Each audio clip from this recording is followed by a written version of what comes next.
daripada apa pakai kacamata.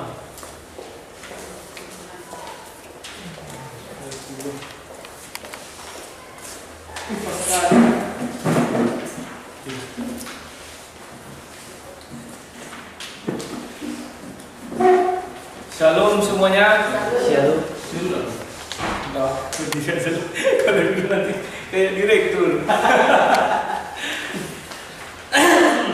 Terima kasih dan sebenarnya saya minta maaf karena tadi memang ada keterlambatan di mana ini tertinggal tadi. Jadi kami pulang lagi menjemputnya karena saya sudah konsep kalau tertinggal kan jadi seperti sia-sia pekerjaan itu. Tak apa-apa ya Bapak Ibu yang penting kita sudah sampai di sini dan kita sudah berjalan sebagaimana mestinya. Oke, kali ini saya ingin membawa kita kepada sebuah pembelajaran. Saya kok nggak pandai dan saya alergi juga sama khotbah ini. Ya, jadi saya inginkan adalah kita pembelajaran. Mungkin waktunya kalau kurang nanti entah kita bersambung atau bagaimana kita apakanlah. Sekarang saya mau tanya, siapa Tuhan kita? Pertanyaannya dia gampang. Kalau orang bilang, itu mah pertanyaan gampang. Sekarang saya tanya dulu, siapa namanya? Karla, Tuhanmu siapa? Yesus. Lagi ada nanti kamu bertanya, si Abraham Tuhannya siapa? Apakah Yesus? Bagaimana? Ya kan? Jadi pertanyaan ini sederhana, tetapi kita harus berhati-hati, bukan berhati-hati lah, harus bisa memposisikan pada tempatnya masing-masing. Ya, kita mulai. Siapakah yang kamu sembah? Kalau ada pertanyaan seperti itu, kita harus membagi dua. Zaman perjanjian lama, zaman perjanjian baru. Sebenarnya nanti dia menyambung, tetapi saat ini saya mau menjelaskan dari akar permasalahannya. Ya, kita baca di dalam Bible ada di Keluaran 3 ayat 6, semua sudah ada di bukunya. Mengapa saya buat begini? Ini tujuannya adalah ketika bapak-bapak ibu pulang ke rumah, ada dipegang, ada untuk dibaca-baca dan lalap. Ya kan? Kalau saya yang menyampaikan khotbah, hari ini didengar, pulang ke rumah lupa. Tapi kalau ini kita bawa baca-baca karena dia tertulis. Artinya untuk hilang dari ingatan itu susah. Walaupun hilang bisa kita masukkan kembali ya. Siapakah Tuhanmu? Kan gitu. Kita baca di Keluaran 3 ayat 6.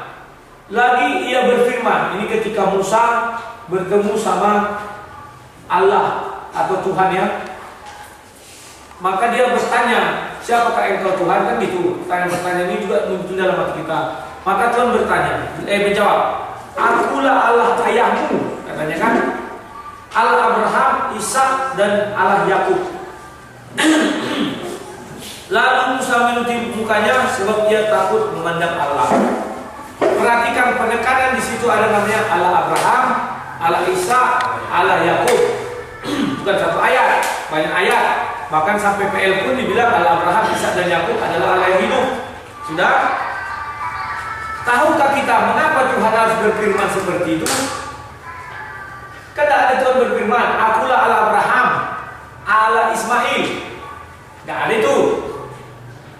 Gak ada kan? Akulah Allah Abraham, Allah Ismail, Allah Ishak. Juga tidak ada. Ini hebatnya Tuhan. Bahwa sejak semula Tuhan tidak berkenan kepada Ismail. Maka tidak pernah sekalipun Tuhan mengatakan Akulah Allah Abraham, Allah Ismail, Allah Nebayon. Atau akulah Allah Abraham, Allah Ismail, Allah Ishak. Tidak mau disatukannya antara Ismail dengan Ishak. Tuhan tidak mau. Mengapa Tuhan tidak mau? Mari kita lihat. Kejadian 17 ayat 8. Dan Abraham berkata kepada Allah, sekiranya Ismail diperkenankan hidup di hadapanmu. Bagaimana hidup di hadapan Tuhan? Artinya kita memiliki hak untuk menyembah Tuhan, memuliakan Tuhan, mendengarkan firman Tuhan. Pokoknya segala urusan tentang Tuhan kita berhak. Karena kita diizinkan hidup di hadapan Tuhan. Kan begitu. Apa jawab Tuhan? Nah, kita baca lagi di Kejadian 17 ayat 19. tetapi Allah berkenan. Tidak. Tidak.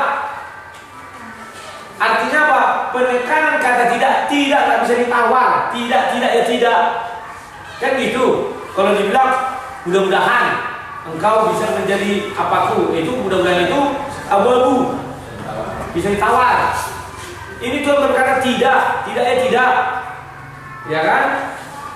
Melainkan istrimu Sarah yang akan melahirkan anak laki-laki bagimu, dan engkau akan menamai dia Ishak, dan aku akan mengadakan perjanjianku dengan dia menjadi perjanjian yang kekal untuk keturunannya. Jadi perjanjian yang kekal untuk keturunannya. Apa? Dan ini dibuktikan Tuhan bagaimana? Tuhan mengatakan akulah Allah Abraham, Allah Ishak. Kekal. Dari zaman Abraham sampai ke zaman Musa itu jauh. Ya kan? Tetapi Tuhan pun tetap mengatakan akulah Allah Abraham, Allah Ishak. Perjanjiannya kekal, tidak dirubah-rubahnya. Akulah Allah Abraham, Allah Ismail, Allah Ishak. Tidak mau. Padahal bisa aja Allah Tuhan menggandeng nama ini berdua kan? Sebab dua-duanya anak Abraham. Tetapi sejak semula Tuhan tidak berkenan sama si Ismail itu. Kenapa? Karena Ismail terlahir dari ketidakpercayaan Abraham dan Sarah. Tidak percaya dia. Allah sudah bilang kamu akan punya anak sama Abraham. Datang Sarah, kita sudah tua-tua. Udahlah, ambillah budakmu itu jadi istrimu. Makanya Tuhan tidak berkenan. Jadi sesuatu yang lahir dari ketidakpercayaan, Tuhan tidak berkenan. Di dalam hidup kita pun ada yang kita lahirkan, atau bukan lahir itu maksudnya anak, tidak. Misalnya pemikiran, misalnya pekerjaan yang tidak lahir dari Tuhan, Tuhan tidak berkenan. Contoh, misalnya kita mencuri, itu pekerjaan yang tidak lahir dari Tuhan, Tuhan tidak berkenan. Dan contoh pekerjaan-pekerjaan lain, banyak yang tidak lahir dari keinginan Tuhan atau dari firman Tuhan, Tuhan tidak berkenan sampai kapanpun. Dibilang tidak katanya. Kata tidak ini berbahaya loh. Kalau orang Batak bilang apa? Parhata saja. Ya kan? Walau hudoki iman. Tidak bilang tidak. Tidak bisa yang lain. Ya. Nah, sekarang kita buka lembar kedua. Kita masuk ke lembar kedua sekarang. Tetapi Tuhan itu sebenarnya juga hadir bagi Ismail. Ya kan? Ketika Ismail dan Sarah diusir, si Hagar diusir, Tuhan tidak membiarkan dia. Tuhan hadir. Tuhan menyertai dia. Apa buktinya? Kita baca di Kejadian 16 ayat 13, ya. Kemudian Hagar menamakan Tuhan yang telah berfirman kepadanya itu dengan sebutan Engkaulah El Roy. Artinya Tuhan hadir di hadapan Hagar. Tuhan tidak membuang si Hagar begitu saja, dia hadir juga bertanggung jawab, ya kan? Maka si Hagar mengatakan Tuhan yang dilihatnya itu, Tuhan yang disembah Abraham itu dengan sebutan El Roy. Hanya saja sayang, si Hagar bisa jadi tidak mengajarkan Tuhan ini kepada anak cucunya. Kan itu yang terjadi. Jadi mungkin kita bertanya, apakah si Ismail bisa mengenal Tuhan? Si Abraham mengenal bisa. Kan itu pahit memang, tapi itulah Tuhan. Firman-Nya kekal, tidak bisa kita rubah-rubah, tidak bisa kita tawar. Apakah dia bisa berkenan kepada Tuhan? Tidak. Pahit. Ya begitu. Tuhan, saya kan ada anak si Abraham juga, maka saya ingin berkenan ke hadapan-Mu. Tidak, tidak. Siapa bisa mencabut itu? Tidak ada yang bisa. Yang bisa mencabut ucapan Tuhan hanya Tuhan sendiri. Karena Dia berfirman, suka-suka Tuhan lah. Bahkan ketika Tuhan pun mengatakan bahwa laku nanti si Ismail ini seperti keledai liar. Sampai sekarang siapa yang bisa mencabut? Itu diucapkan di zaman Abraham. Zaman sekarang ini sudah zaman 2018, sudah zaman karena teknologi canggih, tak satu Tuhan pun bisa mencabut itu. Bahkan sudah dilahirkan banyak-banyak Tuhan. Banyak manusia melahirkan Tuhan-Tuhannya. Tapi ucapan di dalam Bible tidak bisa dicabut oleh Tuhan manapun. Amin. Itulah buktinya bahwa yang bicara di dalam Bible ini adalah Tuhan sesungguhnya Tuhan. Amin. Amin. Kita lihat sekarang di negara Arab, yang katanya Arab ini adalah keturunan daripada Ismail. Lakunya seperti keledai liar. Terbukti gak? Ya. Keledai itu bodoh, lemah, lambat. Kan itu perumpamaan kalau keledai. Ya. Maka dia bilang keledai itu tidak, keledai saja tidak jatuh ke lubang yang sama 2 kali. Kan gitu. Kayak dibilang orang ya. Iya. Melodi bukan ya. Nah, kecuali naas masuk di 2 kali. Ya. Dia akan bermusuhan dengan saudaranya sendiri. Kita lihat di sana itu. Sukunya bahasanya satu, bahasa Arab. Tuhannya satu, kitab sucinya satu, nabinya satu, Arab menyembahnya satu Arab. Negara Arab itu agamanya satu. Apa yang kurang? Tuhan mereka tidak bisa mencabut Tuhan yang berfirman di Bible ini. Gak bisa. Lakunya seperti keledai liar. Lihat orang itu saling potong memotong, saling tembak menembak, saling bunuh membunuh. Padahal semuanya sudah satu. Bahkan orang bilang kalau seluruh dunia ini satu agama, maka kita masuk surga semua, damailah dunia. Tidak. Mereka itu satu semua agamanya, kecil lagi belum dunia. Yang kecil saja sudah kacau, apalagi kalau dunia. Kan gitu. Itulah yang dibilang di dalam kitab ini firman Tuhan, dan nubuatan itu, firman itu kekal, tidak bisa dicabut-cabut. Sampai kapanpun tidak bisa dicabut. Oke? Jika keturunan Ismail, tadi saya sudah katakan, mengenal Tuhan yang dinamakan El Roy, maka orang itu mengenal apa yang diajarkan Hagar, ibunya, karena ibunya akan menceritakan kepada anak cucunya. Kan begitu. Apakah benar hanya Bible ini yang mengatakan Tuhan Abraham, Ishak, dan Yakub? Loh, kita bisa berkata, ya, karena kitab suci kalian. Tentu Allah yang membela dari garis keturunan si Ishak.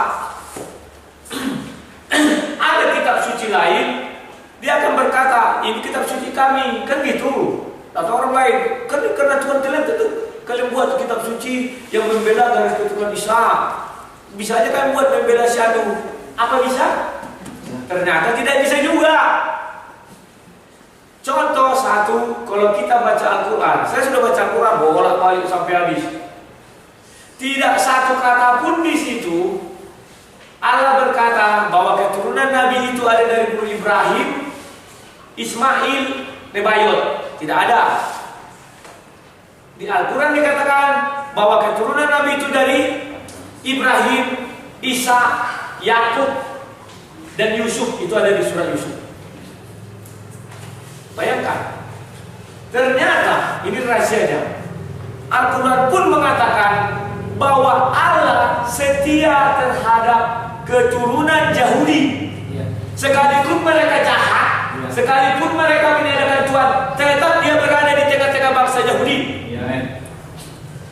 Tidak pernah dia meninggalkan Yahudi, pergi kepada keturunan si Ismail. Bayangkan. Sampai kapanpun itu tidak bisa dirubah-rubah, tidak bisa dicabut-cabut. Bisa kita benci sama Yahudi, tetapi buktinya apa? Tidak satu pun Tuhan yang mau meninggalkan Yahudi ini, tidak ada. Iya. Bahkan di dalam kitab suci tersebut dikatakan juga, Yakub juga berpesan, sembahlah Tuhanku, katanya. Kenapa Ismail tidak ada mengatakan sembahlah Tuhanku? Tak ada. Itu rahasia terbesar daripada dua kitab suci umat beragama, yaitu Islam dan Kristen. Jadi apa yang dibilang orang, itu karena kitab suci kalian, tidak ada namanya yang apa, tidak bisa kita melawan Tuhan. Orang tidak berani juga, karena tidak berani. Paling gampang aja membuatnya kan. Maka Ismail itu kan bisa aja dia berkata di sini. Dirubah orang misalnya kitab ini. Akulah Tuhan Abraham, Ismail, dan Nebayot. Kan bisa. Tapi tak berani. mau dibuat pun 10 kitab kayak gini, tetap orang itu tak berani keluar bahwa urutannya Abraham, Ishak, Yakub. Tidak ada yang berani. Kenapa? Kalau menyimpang dari situ berarti kita menyembah Tuhan yang salah. Jadi orang berusaha melurus-luruskan lah, memirip-miripkan. Iya. Jadi Bapak Ibu, kalau kita ditanya sekarang, jadi Tuhanmu siapa? Nanti kita bisa apalah satukannya. Makanya saya sering kalau lagi bersuka cita saya bilang, terpujilah Allah Abraham, Ishak, Yakub dan Rudi Johannes. Bisa nggak? Ada yang bilang, oh bukan, tidak pernah Rudi Johannes ditulis dalam kitab suci. Saya sedang tidak membaca ayat. Saya sedang memuji Tuhan. Kalau saya membaca ayat, maka saya harus sebutkan dari depan. Lagi ia berfirman, akulah Allah Yakub, Allah Abraham, Ishak dan Allah Yakub. Betul. Saya menambahkan ayat? Tidak, saya tidak nulisnya di kitab suci. Saya memuji Tuhan. Terpujilah Allah Abraham, Allah Ishak, Allah Yakub dan Allah Rudi Yohanes. Paham maksudnya? Bedakan antara saya menambah kitab suci dengan saya sedang memuji Tuhan. Terpujilah Allah Abraham, saya bilang bisa tak? Bisa.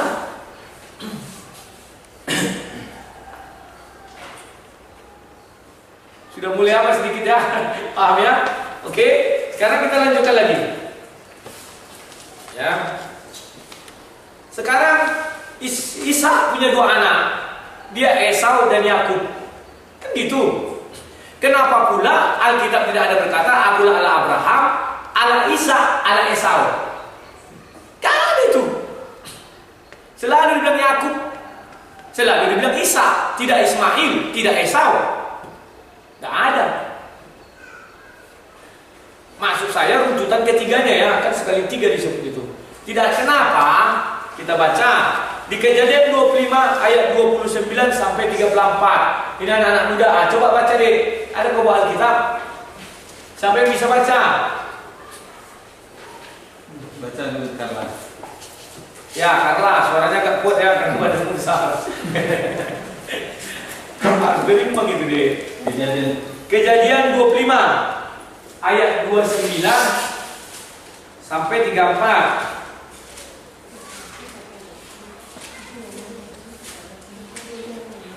Kejadian ya. Ya, Kejadian 25 ayat 29 sampai 34. Kejadian 25 ayat 29 sampai 34. Pada suatu kali yang sedang memasak sesuatu, lalu datang Esau dengan lelah dari padang.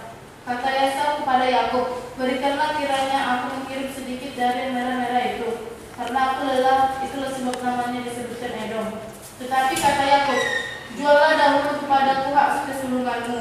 Sahut Esau, sebentar lagi aku akan mati. Apa gunanya bagiku hak kesulungan itu? Kata Yakub, bersumpahlah dahulu kepadaku. Maka bersumpahlah ia kepada Yakub dan dijualnya hak kesulungannya kepadanya. Lalu Yakub memberikan roti dan masakan kacang merah itu kepada Esau. Ia makan dan minum. Lalu berdiri dan berpikir-pikirnya Esau mengambil dengan hak kesulungan itu. Nah, apa yang menarik dari ayat ini? Cobalah, apa yang menarik dari ayat ini? Hah? Kalau kita kan langsung bilang menjual hak kesulungan si Esau. Ada satu yang menarik. Apa yang diminta Esau? Apakah kacang merah itu? Coba bilang, dibilangnya gini, berilah kiranya aku menghirup aja sedikit dari yang merah-merah itu karena aku lelah. Bukan dibilangnya langsung, udahlah gini aja lah, kacangmu ini 1 peri untuk aku lah semua. Menghirup. Artinya apa? Hal terkecil pun bisa dijual. Hanya untuk mendapatkan hal yang terkecil kita bisa menjual hal yang terbesar. Hal terbesar itu apa?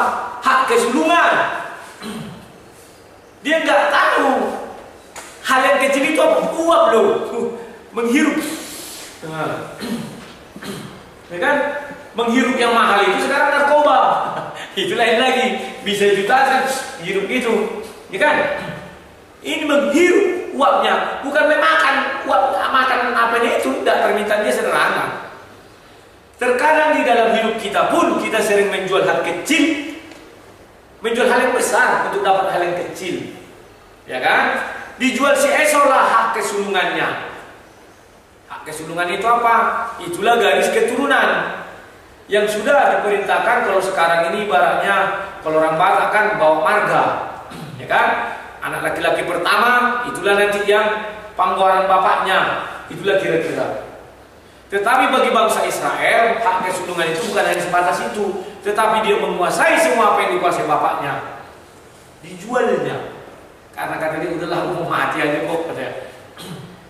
Semua manusia juga akan mati, tapi janganlah kita jual hak kesulungan kita, kan? Sehingga apa? Si Yakublah mendapat hak kesulungan ini.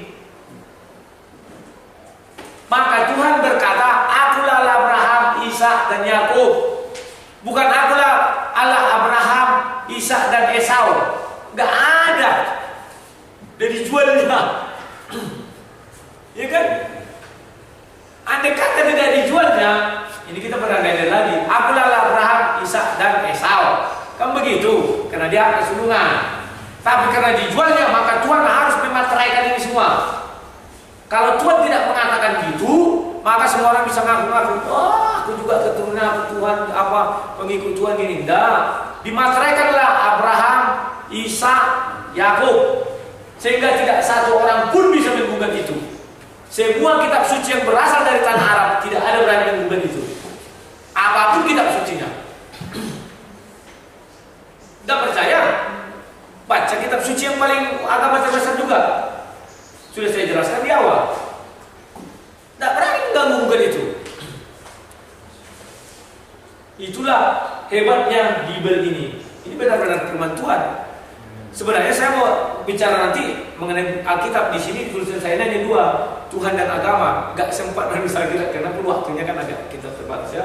Oke, kita lanjutkan. Sudah. Nah, setelah Tuhan memproklamirkan bahwa dia adalah keturunan Tuhan Abraham, Ishak dan Yakub, Tuhan tidak memproklamirkan lagi dirinya sebagai keturunan Yusuf. Bukan keturunan Yusuf, Tuhannya Yusuf. Dan maksudnya tidak dibuat lagi, akulah Allah Abraham, Allah Ishak, Allah Yusuf. Kenapa Tuhan tidak membuat lagi itu? Karena kasus si Isa dengan si Ismail sudah dicontohkan Tuhan bahwa si Ismail terlahir dari ketidakpercayaan akan firman Tuhan. Kasus si Yakub dan si Esau itu juga menjual hak kesulungan, sehingga Tuhan sudah membuat urutannya di kedua, dan kepada si Yusuf tidak digariskan lagi nih, karena sudah cukup. Pertentangan yang terbesar adalah di zaman si Isa dan si Ismail. Pertentangan itu di dunia, dua agama, Kristen dan Muslim bertentang terus ini. Makanya Tuhan menggariskan, kalau kalian bertentangan, baca aja ini selesai.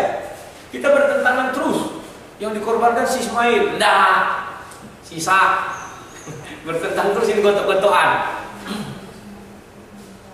Makanya dibilang harus digariskan ini. Nah, sampai sama si Yakub. Sekarang si Esau ini punya keturunan, dia punya. Tetapi Tuhan mau menggariskan di situ, sudah dijual ini. Jadi orang tidak bisa protes lagi. Sama dengan kita misalnya punya harta benda, kita diwariskan karena anak kita ada, anak kita yang bandel dijualnya lah harta benda ini. Tidak bisa lagi kita klaim ini keluarga kita. Tidak bisa dia dijual. Kita punya orang lain ini. Nah, masuk ke zaman anaknya yang 12 ini, ya Tuhan tidak berfirman lagi, akulah Allah Abraham, Allah Ishak, Allah Yakub, Allah Yusuf. Tidak ada lagi. Tetapi sudah dibilang akulah Allah Israel. Karena si Yakub sudah diganti nama menjadi Israel. Maka keturunannya semuanya dikatakanlah bangsa Israel. Jadi Tuhan sudah melihat ini sesuatu yang besar. Maka akulah Allah Israel. Sudah menjadi besar. Allah Yakub terakhir itu kan. Oke, sekarang kita buka halaman 3. Sekarang kita di sini mengaku orang Kristen. Kita tadi sudah cukupkan dulu perjanjian lama. Nah, Nanti kita apakan ya, kita gabungkannya. Siapa Tuhan orang Kristen? Nah ini lagi. Kalau Inam coba Inam, siapa Tuhan orang Kristen? Hah? Allah. Itu Tuhan aja lah kita bilang ya. Nanti kalau Allah itu bangsa Arab mengklaim punya dia itu. Tuhan ya, yang spesifik. Tuhan siapa? Tuhan Yesus. Oke. Sekarang mari kita lihat kisah para rasul 11 ayat 26. Bahwa asal usul orang Kristen ini dimulai dari jemaat-jemaat di Antioquia. Itulah jemaat mula-mula waktu Rasul Paulus dan si Barnabas ke sana dikatakanlah itu namanya Kristen. Siapa Tuhan orang Kristen mula-mula? Itu di ayat 26. Maka kita baca di ayat 20. Akan tetapi di antara mereka ada beberapa orang Siprus, orang Kirene yang tiba di Antioquia dan berkata-kata juga kepada orang-orang Yunani dan memberitakan Injil bahwa Yesus adalah Tuhan. Jadi Tuhan orang Kristen pertama itu adalah Yesus. Kan itu diberitakan penginjil. Beritakan bahwa Tuhan kita adalah Tuhan Yesus, begini bono kan gitu. Sekarang Alkitab sudah mengatakan carilah dulu kerajaan Allah dan kebenarannya. Kita cari kebenarannya nih. Loh, kalau kita nggak cari kebenarannya, sesuai kata logikanya dan itu harus dua-duanya dipenuhi. Cari dulu kerajaan Allah dan kebenarannya.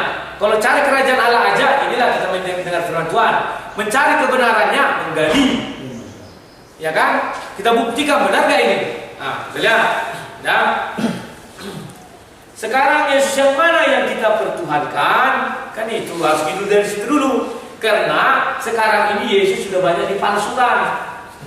Banyak sekarang ini. Aneh-aneh aja dunia. Tetapi satu yang gak sanggup mereka lakukan adalah merubah isi Bible ini. Apa itu? Nah, lihat. Ya kan? Orang dunia melihat Yesus ini dari zaman dulu sampai sekarang dianggapnya masih di dunia, masih hidup sebagai daging. Maka orang itu selalu otaknya ini berputar. Setiap menjawab pertanyaan orang Kristen, ini Yesus makan. Kan gitu. Masa Tuhan makan? Makan ikan goreng lagi. Tidak mau nasi, opung. Tidak mau Yesus makan nasi, opung. Belum ada mungkin wajib ya. Iya, orang itu selalu berkata gitu. Lucu katanya.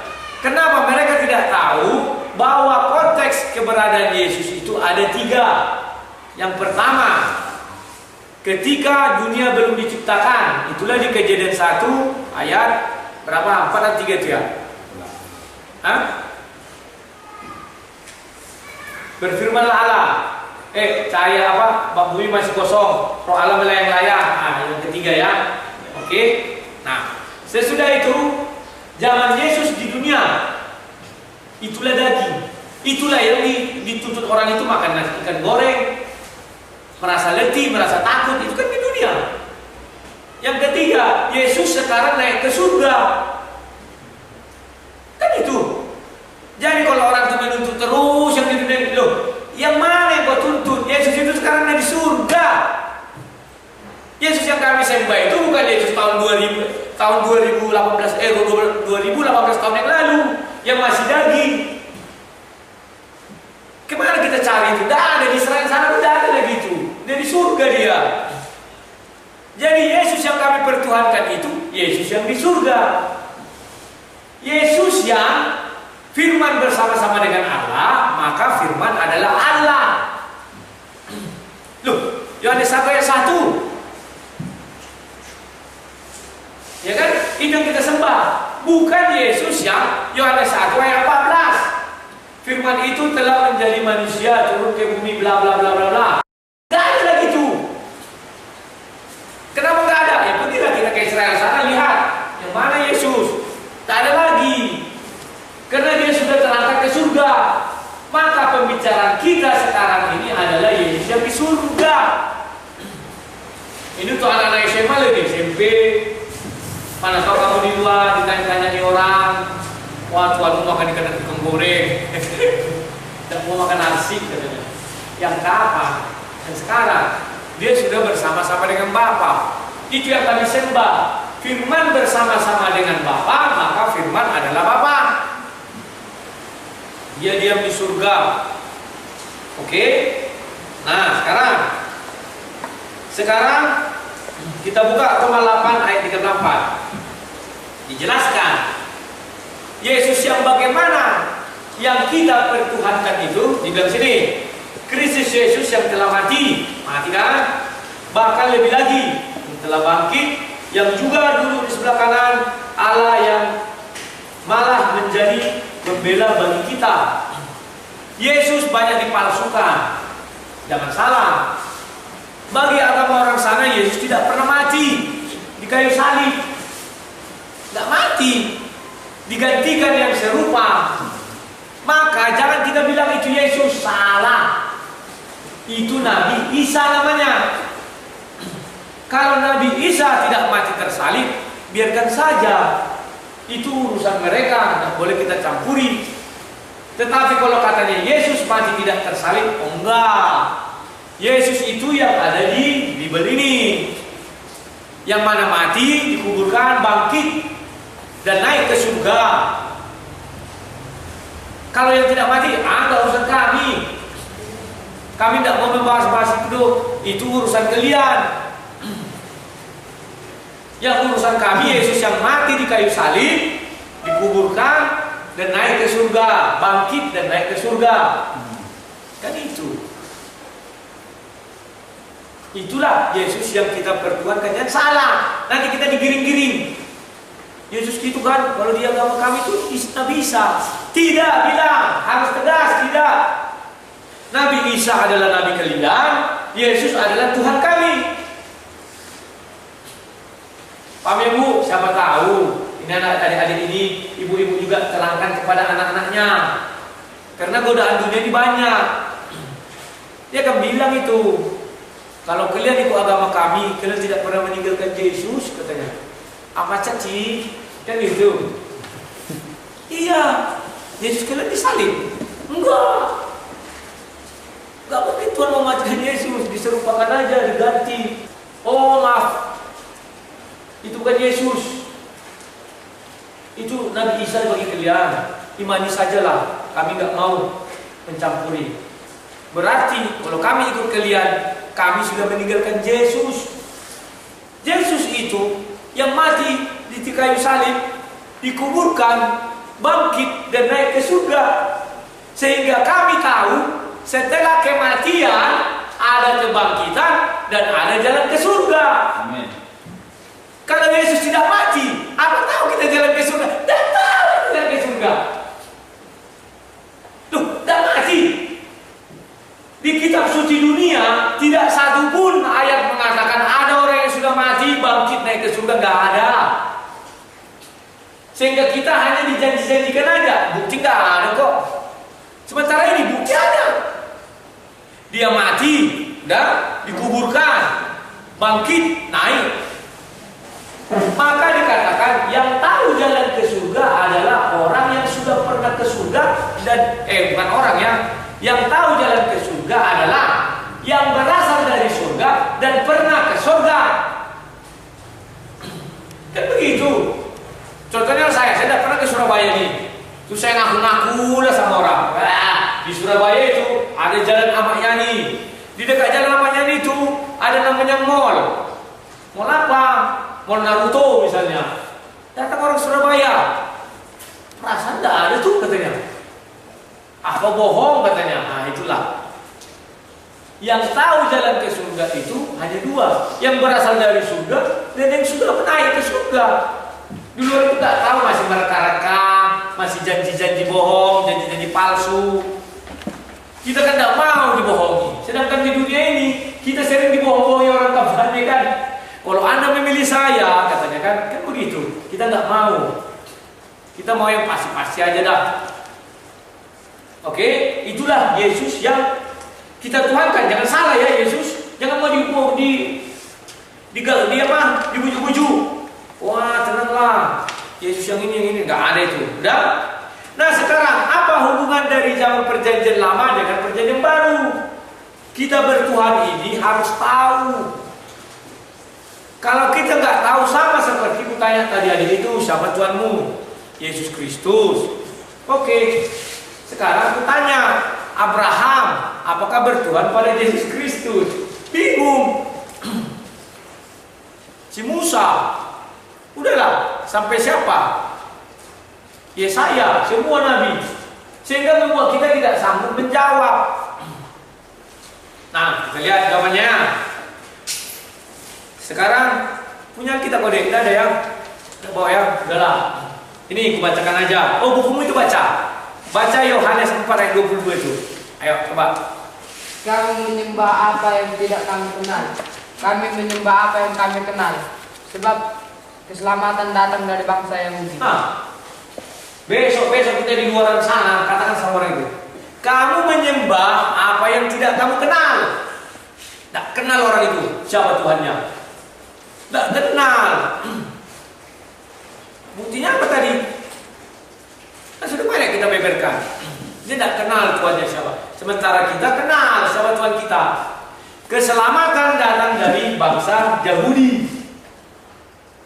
Maka Yesus tidak terlahir dari keturunan Ismail. Andai kata Yesuslah terlahir dari keturunan Ismail, tidak usah buka percaya deh. Ini yang kita mengatakan dari Yahudi. Keselamatan itu datang dari Yahudi. Yahudi bukan Ismail. Jadi jangan percaya tidak akan ada keselamatan dari bangsa Arab itu datang, keturunan Ismail. Tidak ada. Semua hanya janji-janji kosong. Sementara kita sudah dikatakan sebab keselamatan dari bangsa Yahudi datangnya. Itulah. Oke, kita lihat lagi. Nah, bahwa sejak semula Tuhan sudah berfirman Dia adalah Allah Abraham, Ishak dan Yakub. Kan itu. Yakub ini Israel sekarang sering dibilang orang Yahudi. Itulah negaranya itu kan. Negara Israel dibilang Yahudi. Udah digariskan itu. Maka dia firman itu kekal katanya. Dari zaman dulu udah digariskan Abraham, Ishak, Yakub. Maka ketika zaman Yohanes dikatakan Yahudi. Tepat kan? Tidak belok. Akan lucu kalau tiba-tiba Abraham, Ishak, Yakub tiba-tiba dari Arab. Arab kan dari Yahudi. Berarti firman Allah itu jadi tidak kekal, tetapi berubah nanti di akhir. Ini Yakub, jadi bilang Yakub. Yakub itu Israel. Tiba-tiba nanti datang dari bangsa angka berantai yang kita ketahui. Tidak mungkin. Sudah? Sekarang mari kita lihat hubungannya dengan perjanjian lama lagi ya. Yesaya 49 ayat 26. Ini adik siapa coba dibaca deh. Adikmu. Ada di buku itu Messi nama itu. Yesaya 49 26 itu ya. Halaman 3. Anak-anak muda ini sekarang harus banyak belajar firman Tuhan deh. Karena lingkunganmu nanti menuntut kau untuk murtad. Dengan godaan-godaan tadi kayak bilang kan, kalau kau apa ikut kami, kau tak meninggalkan Yesus, kau malah ikut Yesus, cinta Yesus, kayak bohong. Oke, baca. Aku akan memaksa orang-orang yang menindas engkau memakan dagingnya sendiri, dan mereka akan mabuk minum darahnya sendiri, seperti orang mabuk minum anggur baru, supaya seluruh umat manusia mengetahui bahwa aku Tuhan adalah juru selamatmu dan penerusmu, yang maha kuat Allah Yakub. Nah, selalu kita boleh Allah Yakub. Itulah nenek moyangnya si Yahudi. Sudah? Tidak belok sedikit pun. Tidak belok. Ya kan? Maka keselamatan itu mulailah dibuka Tuhan bagi seluruh umat manusia. Mengapa Tuhan mulai membuka keselamatan bagi seluruh umat manusia? Karena si Yakub namanya tidak disebut Yakub lagi, tetapi Israel. Arti Israel adalah bergumul dengan manusia dan bergumul dengan Tuhan. maka seluruh umat manusia yang mengenal Tuhan pasti dia sedang bergumul dengan manusia dan sedang bergumul dengan Tuhan. Itulah orang beragama. Dia bergumul dengan manusia, kata manusia mengasuh-asuh dia. Datang Tuhan bilang, ini ayat di kitab suci, kau begini, begini, begini. Bergumul kita, mengampuni musuh, itu juga bergumulan. Maka kita disebutlah Israel. Bukan bukan negara Israel, bedakan. Negara Israel itu benderanya King David itu, bintang-bintang Daud itu. Tetapi kita adalah Israel. Israel apa? Orang sering bilang Israel rohani. Kan begitu. Remah-remahnya menjadilah. Kan saking menghibahnya dia. Udahlah remah-remahnya menjadilah katanya kan. Kalau saya tidak mau, saya Israel. Karena saya sedang bergumul dengan dunia ini dan saya sedang bergumul dengan Tuhan. Apakah saya ikut dunia ataukah saya ikut Tuhan? Kan itu pergumulan kita tiap hari. Ya kan? Nah, setelah Tuhan membuka diri, kita baca lagi di Yesaya 66 ayat 23. Oh, itu yang paling pojok dulu itu. Berpenggabian, coba Yesaya 66 23. Yesaya 6 ayat 23. Bulan berganti bulan dan sabit berganti sabat. Sabat berganti sabat. Maka seluruh umat manusia akan datang untuk sujud menyembah di hadapan Tuhanku, firman Tuhan. Ya. Ya kan? Jadi Tuhan sudah berkata, nabi-nabi bilang nabi-nabi juga, seluruh umat manusia akan menyembah Tuhan. Kan itu, jadi buka lagi. Enggak, kerana itu enggak hanya lagi pada keturunan Abraham, Ishak dan Yakub sampai situ. Yakub pun tidak diteruskan kepada Yusuf, tetapi sudah Israel diganti namanya. Kan luar biasa Tuhan ini. Urutannya dibuat Abraham, Ishak dan Israel. Itulah sekarang. Kan gitu. Yakub berganti nama jadi Israel. Jadi keselamatan itu sekarang sudah untuk seluruh umat manusia.